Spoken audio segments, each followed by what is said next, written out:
हाँ जी मेरे दोस्तों, नमस्कार, जय हिंद, राम राम। स्वागत है आपका आपके अपने YouTube चैनल उड़ान कैंपस बरवाड़ा पर। आज हम आपके लिए लेके आए हैं एक बहुत ही बेहतरीन टॉपिक, लाइट यानी प्रकाश का। प्रकाश आखिरकार क्या होता है जिससे हम वस्तुओं को देख पाते हैं, यानी जो आप वीडियो अभी देख रहे हो ये भी प्रकाश के कारण ही देख रहे हो। तो आज हम बात करने वाले हैं प्रकाश के बारे में। और आपको मैं बता दूं, HSSC के हिसाब से प्रकाश बहुत ही ज़्यादा इंपॉर्टेंट टॉपिक है, क्योंकि आपने पीछे कलरक और डी ग्रुप के पेपर देखे होंगे। वहां पर प्रकाश से बहुत सारे न्यूमेरिकल्स आए थे जो मिरर यानी दर्पण से लिए गए थे। आज हम उसी प्रकाश के बारे में बात करेंगे। तो सबसे पहले दोस्तों हमें यही पता होना चाहिए कि आखिरकार प्रकाश होता क्या है, यानी लाइट आखिरकार होती क्या है। तो सबसे पहले दोस्तों मैं आपको बता दूं, लाइट यानी प्रकाश एक प्रकार की ऊर्जा है। एक प्रकार की क्या है जी? ऊर्जा है, यानी एनर्जी। प्रकाश एक प्रकार की ऊर्जा है जो वस्तुओं को देखने में हमारी सहायता करती है।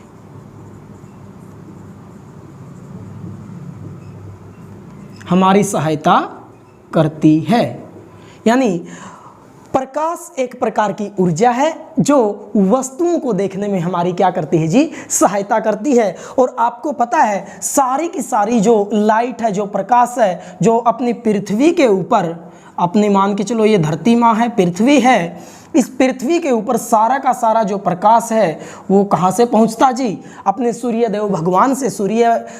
जो सूर्यदेव भगवान है वहाँ से हमें प्रकाश मिलता है और ऐसे वो प्रकाश हमारी धरती पर पहुँच रहा है। ये हम मान लेते हैं वायुमंडल है जी, पृथ्वी के चारों ओर का वायुमंडल है। ये क्या है जी? वायुमंडल। अब सूर्य से प्रकाश चला, पृथ्वी पर आ गया, साथ में अपने क्या लेके आया है? एनर्जी यानी ऊर्जा लेके आया है। अब हम बात करेंगे, चलो ऊर्जा तो लेकर आया है ये, लेकिन किसके रूप में लेकर आया है? तो आपको बता दें, सबसे पहले जब वैज्ञानिकों का जो कथन था, जो तथ्य था, वो ये था कि ये तरंग के रूप में लेके आया जी। किसके रूप में लेके आया है? तरंग के रूप में ये ऊर्जा को अपने साथ, यानी वेव, इंग्लिश में मैं आपको बता दूं, वेव यानी तरंग के रूप में यहाँ पे सूर्य से लेकर पृथ्वी तक प्रकाश पहुँच रहा है। लेकिन फिर वैज्ञानिकों जब स्टार्टिंग के जो एक्सपेरिमेंट्स थे, जैसे कि अपना रिफ्लेक्शन हो गया, रिफ्रैक्शन हो गया, जो स्कैटरिंग ऑफ लाइट हो गया, डिस्पर्शन ऑफ लाइट हो गया, जो इस प्रकार के थे, उसमें ये माना गया कि प्रकाश किसके रूप में चलता है? तरंग के रूप में चलता है।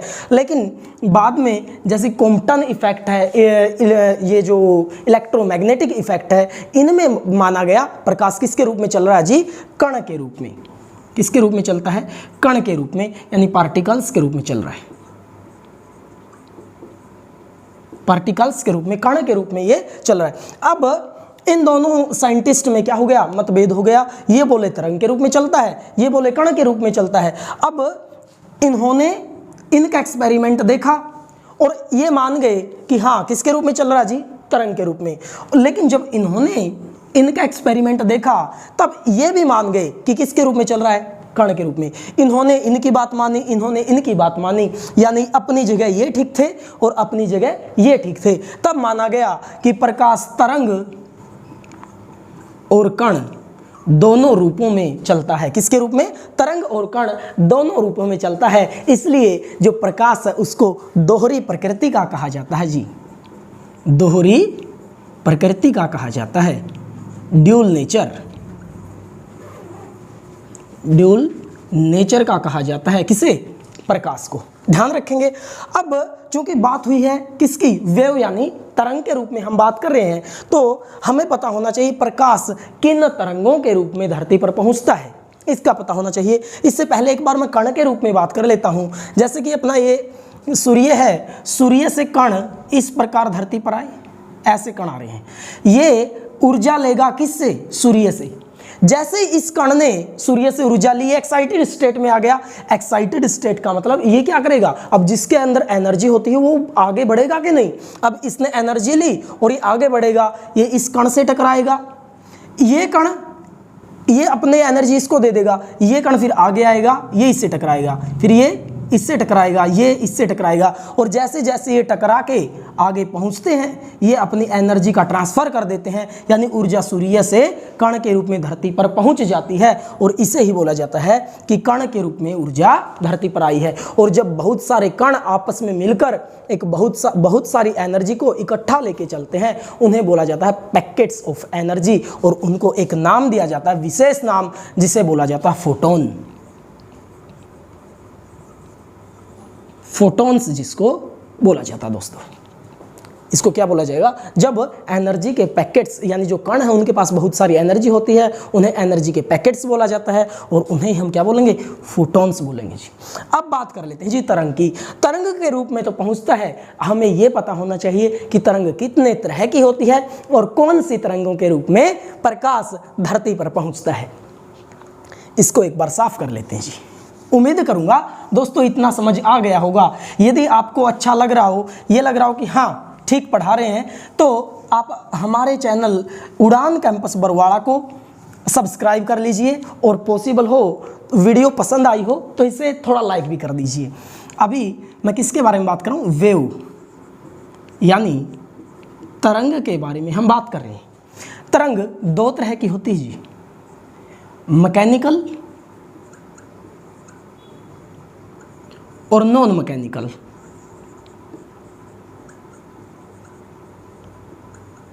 यानी इनको यांत्रिक तरंगें बोला जाता है और इनको अयांत्रिक तरंगें कहा जाता है। एक होता है जी यांत्रिक तरंगें, दूसरा होता है अयांत्रिक तरंगें, मैकेनिकल एंड नॉन मैकेनिकल। अब यांत्रिक तरंगें कौन सी होती है, वे तरंगें जिन्हें चलने के लिए गमन करने के लिए किसी माध्यम की आवश्यकता पड़ती है, उसे क्या बोला जाएगा जी, यांत्रिक तरंगें उन्हें कहा जाएगा। जैसे कि आपके पास अभी मोबाइल या लैपटॉप होगा जिसमें आप वीडियो देख रहे हो, यहाँ से मोबाइल या लैपटॉप से आपकी जो आवाज़ आ रही है आपके कान तक पहुँच रही है, वो ध्वनि तरंगों के रूप में पहुँच रही है, और जो ध्वनि तरंगें हैं वो वायु है तो गमन कर रही है, यानी वायु के कारण ही वो चल पा रही है। यहाँ पे जो माध्यम का काम कर रहा है ध्वनि तरंगों के लिए माध्यम का काम क्या कर रहा है जी, वायु। और वायु यहाँ पे क्या है, माध्यम यानी मीडियम है, क्या जी, मीडियम यानी माध्यम है। अब ध्वनि तरंगों के रूप में वायु में से गमन कर रहा है, ये माध्यम है, इसलिए इन्हें ध्वनि तरंगों क्या कहा जाता है, मैकेनिकल जो वेव कहा जाता है। लेकिन जो अपना प्रकाश है वो अयांत्रिक तरंगों के रूप में गमन करता है। अयांत्रिक का क्या मतलब हो गया, जिन्हें चलने के लिए किसी माध्यम की ज़रूरत नहीं पड़ती, यानी जहाँ से प्रकाश चलेगा वहाँ से उसे माध्यम की जरूरत नहीं पड़ेगी। जैसे कि जहाँ पे वायु होगी वहाँ से भी प्रकाश चल सकता है, जहाँ पे वायु नहीं होगी वहाँ भी प्रकाश चल सकता है, यानी चल सकता है वो निर्वात के अंदर भी। कहाँ पे, निर्वात में, वैक्यूम के अंदर भी गमन कर सकता है। अब वैक्यूम का क्या होता है, एक बड़ा सा बॉक्स लीजिए, उसके अंदर से आप हवा को भी बाहर निकाल दीजिए। बड़ा सा बॉक्स है, उसमें से हवा बाहर निकल गई, यानी उसके अंदर अब क्या है, कुछ भी नहीं है। और जहाँ पे कुछ भी नहीं होता उसे क्या कहा जाता है, वैक्यूम यानी निर्वात कहा जाता है। उम्मीद करूंगा इतना समझ आ गया होगा। और वे तरंगें जिन्हें चलने के लिए किसी माध्यम की जरूरत नहीं पड़ती और जो वैक्यूम के अंदर से भी गमन कर सकती है, उन्हें क्या बोला जाता है, नॉन मैकेनिकल यानी अयांत्रिक तरंगें। और जो प्रकाशीय तरंगें हैं, प्रकाशीय तरंगें, वो किसका एग्जाम्पल है जी, नॉन मैकेनिकल का एग्जाम्पल है, यानी अयांत्रिक तरंगों का एग्जाम्पल है। और इन्हें इलेक्ट्रोमैग्नेटिक वेव भी बोला जाता है। इलेक्ट्रोमैग्नेटिक वेव यानी नॉन मैकेनिकल का जो दूसरा नाम है वह है इलेक्ट्रोमैग्नेटिक वेव, यानी विद्युत चुंबकीय तरंगें। विद्युत चुंबकीय तरंगें इनका क्या है, दूसरा नाम है। उम्मीद करूंगा इतना आपको समझ में आ गया होगा। और जो विद्युत चुंबकीय तरंगें होती हैं वो अनुप्रस्थ होती हैं जी, अनुप्रस्थ होती है। अनुप्रस्थ यानी ट्रांसवर्स, ट्रांसवर्स होती है। अब ट्रांसवर्स वेव यानी अनुप्रस्थ तरंगे कौन सी होती हैं? वे तरंगे जो माध्यम के कणों के साथ लंबवत चलती है यानी 90 डिग्री का एंगल बनाती है, उन तरंगों को क्या कहा जाता है? अनुप्रस्थ यानी ट्रांसवर्स वेव कहा जाता है। जैसे मैं आपके सामने बना के दिखा देता हूं, हम किसी दीवार से एक रस्सी को बांध लेते हैं। अभी आपके सामने मैं बांध के दिखा देता हूं। ये मान के चलो मैंने दीवार बना दी, इस दीवार से मैंने एक रस्सी को बांध दिया जी, और यहाँ पे कोई सुंदर सा लड़का खड़ा है जिसने रस्सी को पकड़ रखा है। अब ये इस रस्सी को इस प्रकार हिलाएगा, ऐसे हिलाएगा। इस प्रकार हिलाने से जो ये रस्सी होगी ये कैसे जाएगी जी? ऐसे बन जाएगी। अब रस्सी ऊपर नीचे हो रही है, नीचे चली गई, ऊपर चली गई, नीचे चली गई। अब माध्यम ऐसे है, इस दिशा में जा रही थी, लेकिन ये ऊपर नीचे हो रही है ना, तो इसलिए इसने कितने डिग्री का एंगल बनाया है? 90 डिग्री का। लंबवत है कि नहीं? और जो तरंगे माध्यम के कणों के साथ 90 डिग्री का कोण बनाती है उन्हें बोला जाता है अनुप्रस्थ तरंगे। यानी आपसे क्वेश्चन में पूछ लिया जाए कि जो प्रकाशीय तरंगे हैं वो कौन सी तरंग होती हैं? वो इलेक्ट्रोमैग्नेटिक यानी विद्युत चुंबकीय तरंगे भी होती है, जिन्हें हम नॉन मैकेनिकल यानी अयांत्रिक तरंगे कहते हैं, और ये साथ में कौन सी होती है? अनुप्रस्थ तरंगे भी होती है। उम्मीद करता हूं इतना समझ में जरूर आ गया होगा। अभी आगे बढ़ते हैं जी।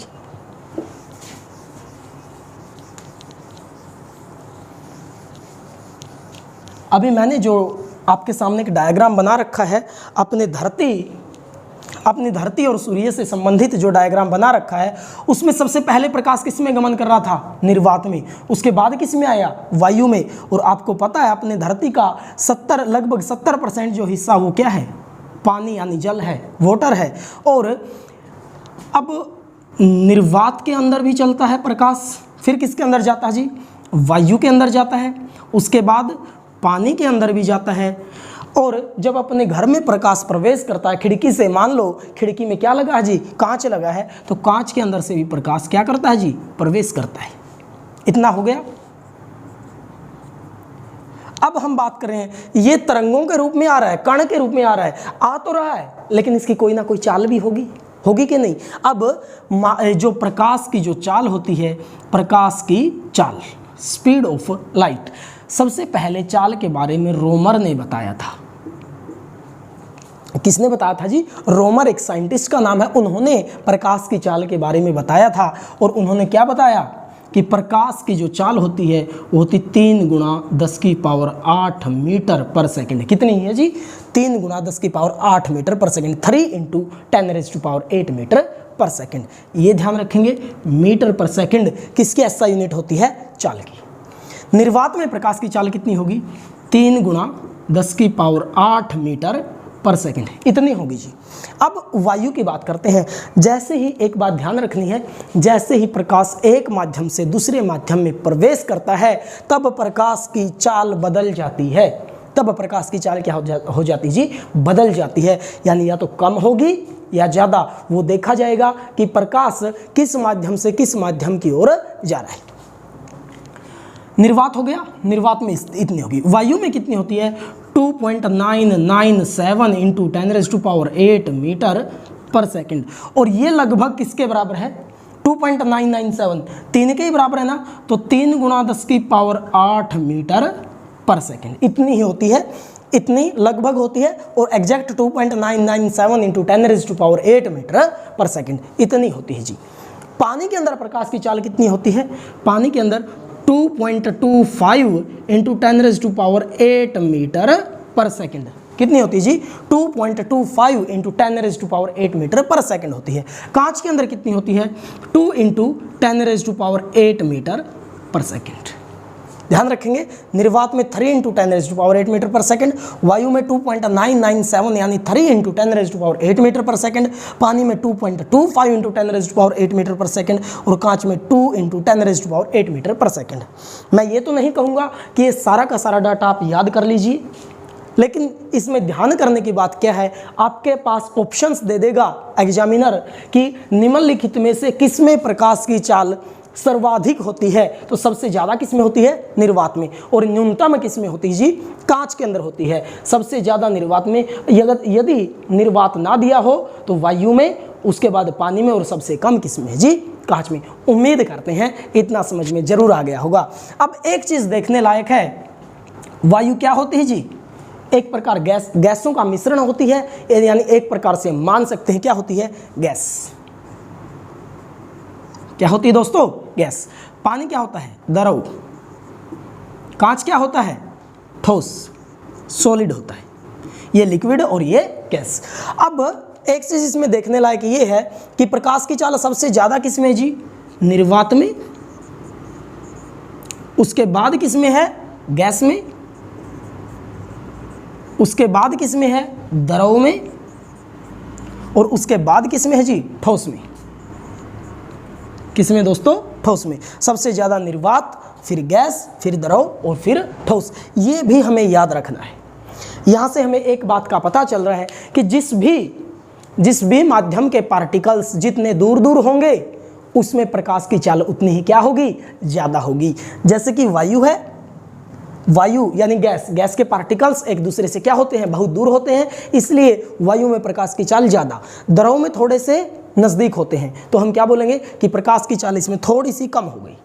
और जब ठोस की बात करते हैं, कांच की बात, तो पार्टिकल्स बिल्कुल एक दूसरे के नज़दीक होते हैं, तो हम ये बोलेंगे कि ठोस में सबसे कम और गैस में सबसे ज़्यादा, और सर्वाधिक किस में होती है? निर्वात के अंदर होती है।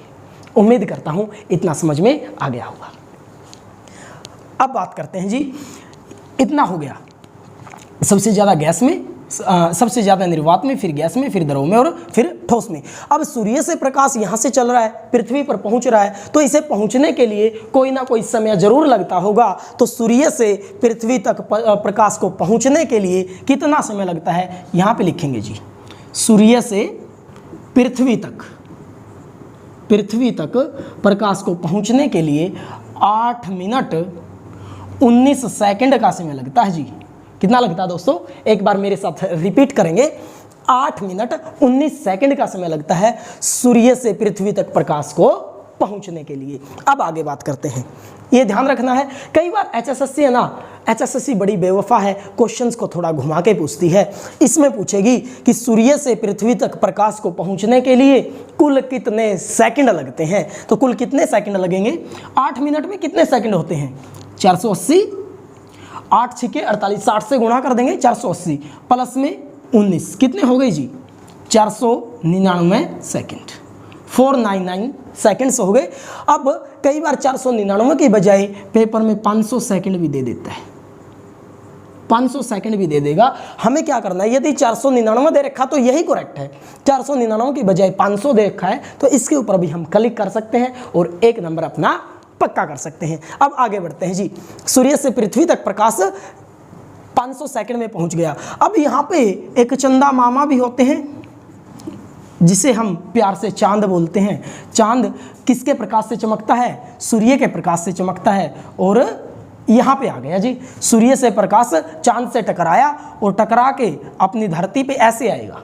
अब ये पूछा जाता है कि चांद से पृथ्वी तक प्रकाश को पहुंचने के लिए कुल कितना समय लगता है? तो 1.28 सेकंड का समय लगता है जी। कितना? 1.28 सेकंड। ये कई बार 1.30 सेकंड भी दे देता है, 1.28 सेकंड की बजाय 1.30 सेकंड भी दे देता है। यदि 1.28 दे रखा तो ये करेक्ट है, और इसकी बजाय 1.30 दे रखा है तो ये भी हम सही मानेंगे। उम्मीद करता हूँ इतना समझ में आ गया होगा। आज हमने प्रकाश के बारे में बात की है कि प्रकाश ऊर्जा होती है जो कण तथा तरंगों के रूप में धरती पर पहुंचता है।